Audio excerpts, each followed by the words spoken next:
So then Melda Demir is next.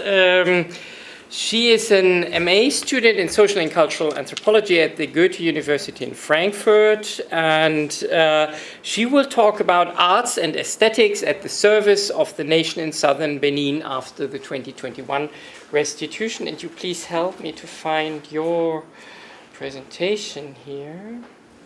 Hello everyone, I hope you can hear me. I'm a little bit under the weather, but I'll try my best and we'll make it work. First of all, thank you so much for letting me be here and present my master's thesis, which is also the title of this presentation today. It's called Arts and Aesthetics at the Service of the Nation in Southern Benin after the 2021 restitution. This is my agenda for today's presentation. So first of all, I will explain why restitution matters in Benin. We have heard Bianca's presentation. I think there are a lot of connecting points. I'm very much looking forward to discussing those. I will introduce you to my research interest and the questions and the concepts I have used. And due to the short amount of time, I will only be able to present you one case example of my analysis, and it is a chapter I have written, and it's called Remembering the Nation with the exhibition Art du Benin de la Restitution à la Révélation, Temporality, Myth, and Tradition. And then I will be making concluding remarks and discuss open questions that have remained ever since I have submitted my thesis.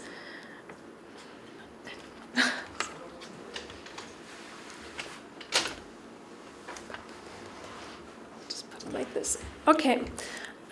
First of all, why does restitution matter in Benin?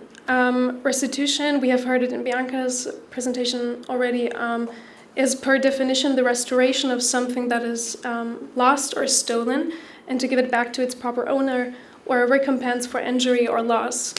And in the past 10 years, or even more, restitution has become a combat term for demands from colonized people from basically all over the world, demanding cultural properties and goods which were most of the time stolen or looted during colonial wars, or in the German colonial context, so-called Strafexpedition, punitive expeditions. And these restitutions, in my case and in my analysis, concern ethnographic objects from the Ethnological Museum in Paris, the Musée des Quais Branly Jacques Chirac, which were looted in the then kingdom, pre-colonial kingdom, which was also the colony Dahomey, by Alfred Amédée Dodds, and was brought to Paris subsequently. Oops. Oh, sorry. So why does it matter in Benin now, and why it might be of anthropological interest? So first of all, the restitution that has happened from France to Benin is the first ever restitution from France to a former colony. And this kind of sparked a revival of governmental and media interest in Benin in the local art production. The government subsequently invited the entire society and all tourists which are interested to an exhibition that I have mentioned in the agenda, which is called Art du Benin de la Restitution à la Révélation, which translates to Art of Benin, from the restitution to the revelation, basically. And they invited the society to kind of celebrate the restitution and these cultural goods that are now back in the homeland, as they said.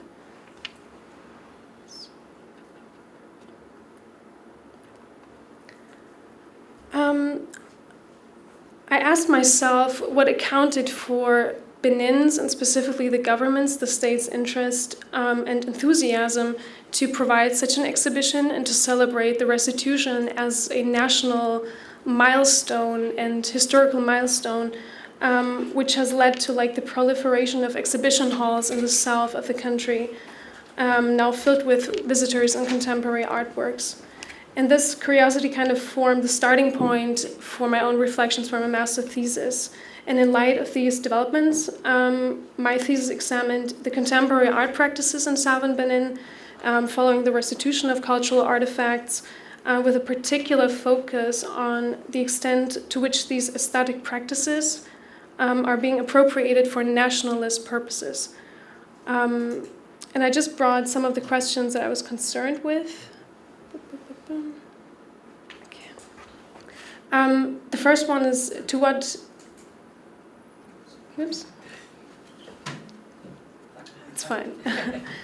The first one is, to what extent can contemporary art and aesthetic practices be appropriated by nationalist voices in government and media?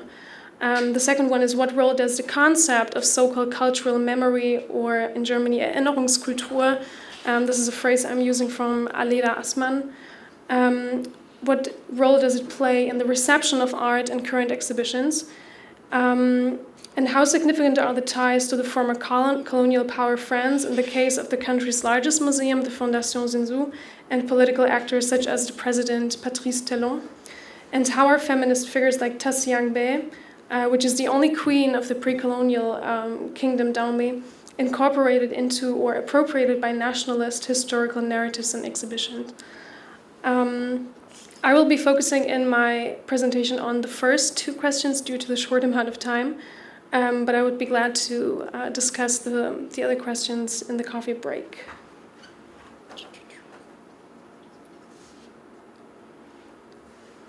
The restitution of the 26 objects from the pre-colonial kingdom of Dahomey by the Musée du Quai Branly in Paris in November 2021 kind of marked the beginning of a huge public event in the Republic of Benin. And the exhibition not only presented the returned objects, but interestingly, for my analysis, displayed them alongside contemporary artworks. And this newly gained attention for the Beninese art scene, which had been neglected in terms of infrastructure and investments for decades, is particularly visible in the country's largest southern cities, Cotonou, Ouidah, and Porto Novo, where I conducted fieldwork in late 2023. This exhibition was organized by the government and opened in early 2022 in the Presidential Palace in Cotonou.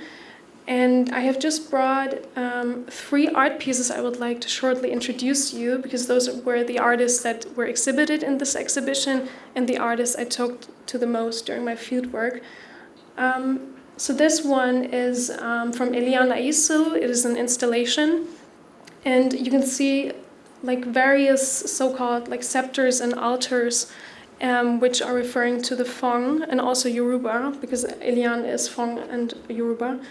And Eliane is also one of the most prominent female artists in Benin in a very, very male-dominated art scene. And in talks with me, she elaborated that it was very important for her to present art that is connected to her own cultural history, she would say, and she would always talk about her culture and the Beninese culture when referring to her artworks, which I found interesting because then again we are talking in national frameworks. And then we have these two on the left. This is a picture by me. You can see Senami Donomasu's interpretation of the so-called recado, which derives from the Portuguese word recado and refers to royal scepters. In the back of the image, you see the original objects which were restituted, and the scepters refer to the respective kings that they belong to. And Senami Donomasu is one of the very few artists which call themselves feminist, and she kind of made the scepter for Tassiang-Be, who is the only queen of the pre-colonial kingdom Dahomey. And who was also the queen who initiated the army of the Amazons. Maybe you've seen the Hollywood movie with Viola Davis. They are referring to this. On the right, you see an art piece by Mufuli Bello, an artist I also talked to. And you see Tassiang-Be again, the pre-colonial queen, sitting on a chair. And in the back, on the right side, you see French soldiers. It is depicting one of the colonial wars, of the many wars that has happened in Benin between then Dahomey and French soldiers. On the left, in the upside, you see anthropomorphic figures that were also restituted from Paris to Benin, and lots of other motives, but due to the short amount of time, we will not be able to elaborate on them. But let's talk about it later. I have brought you the following quote, which will lead now to my analysis, and I will just read it out shortly. C'est au bout de l'ancienne corde qu'on tisse la nouvelle. Without Sosa Dede and others from the past, there would probably be Naïf Apollinaire Pédé, Romo Azumé, Mufuli Bello, Julien Sinzogan, etc. From yesterday to today, our artists and their works are the best ambassadors of our participation in the universal. They are unique cultural works that tell of our history, our identity, and our soul. The first sentence roughly translates to, it is at the end of a rope that a new one is being weaven. And this quote was basically everywhere. It was in the exhibition, it was in research papers, there were people in the streets when I was talking about the exhibition referring to this quote, and only later I found out it is based on a Fong proverb or Fong-Be proverb. Fong is the most dominant ethnic group in southern Benin. And Sosa Dede is one of the artists who, back in the pre-colonial times, was one of the most important artists who did these anthropomorphic sculptures, which are now being appropriated as like national cultural goods. And the other artist, Mufuli Bello, I have already introduced you to. The other artists are present in the exhibition, and Romo Azumé is, I think, the most important and prominent artist internationally from Benin.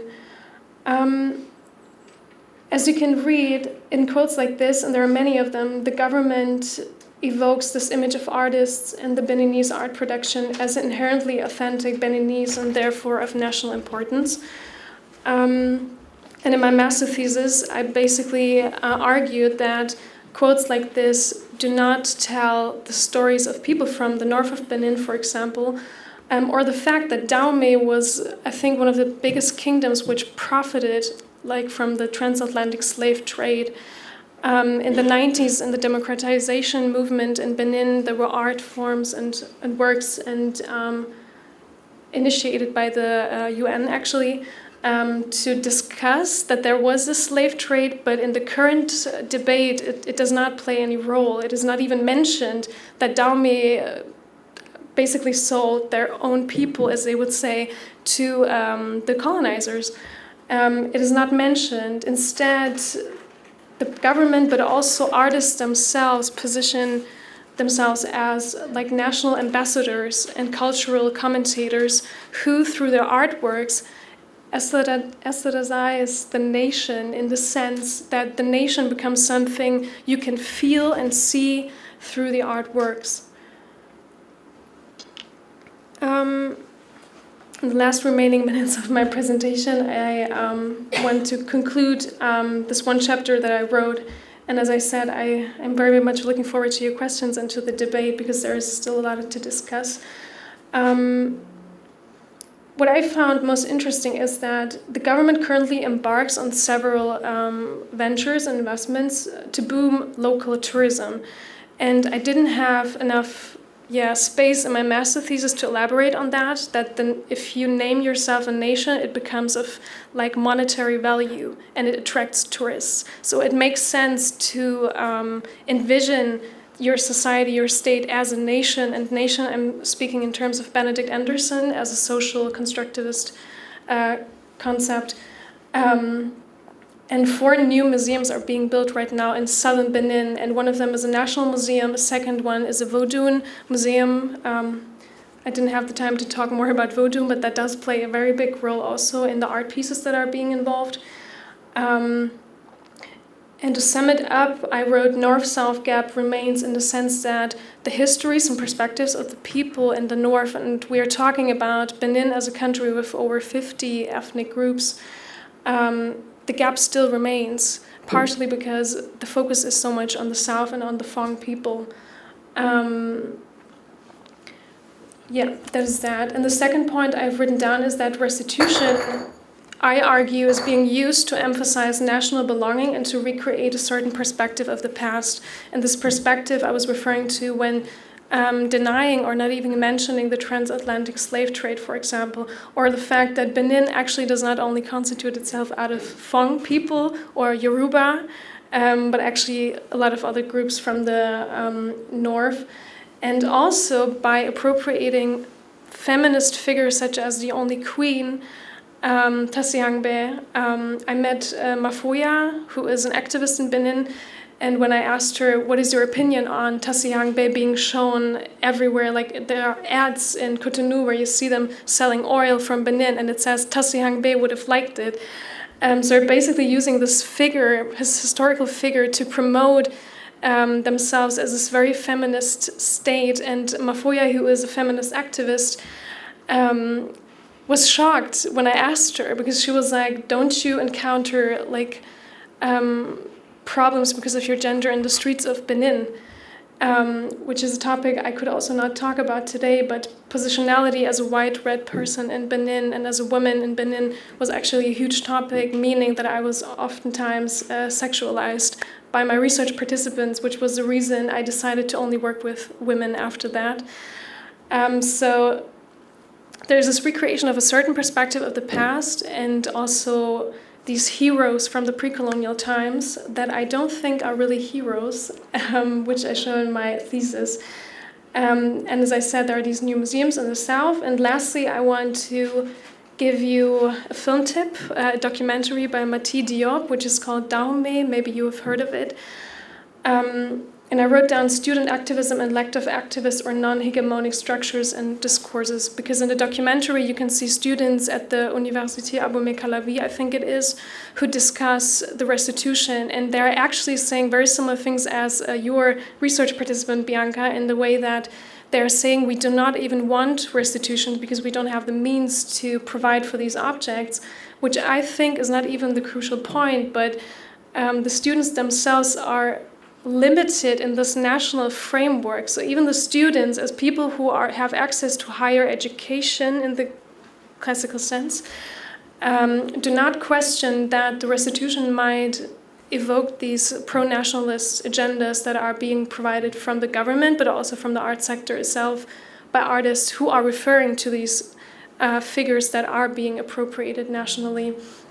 And yeah, that's maybe a film tip on the go, and thank you so much for listening.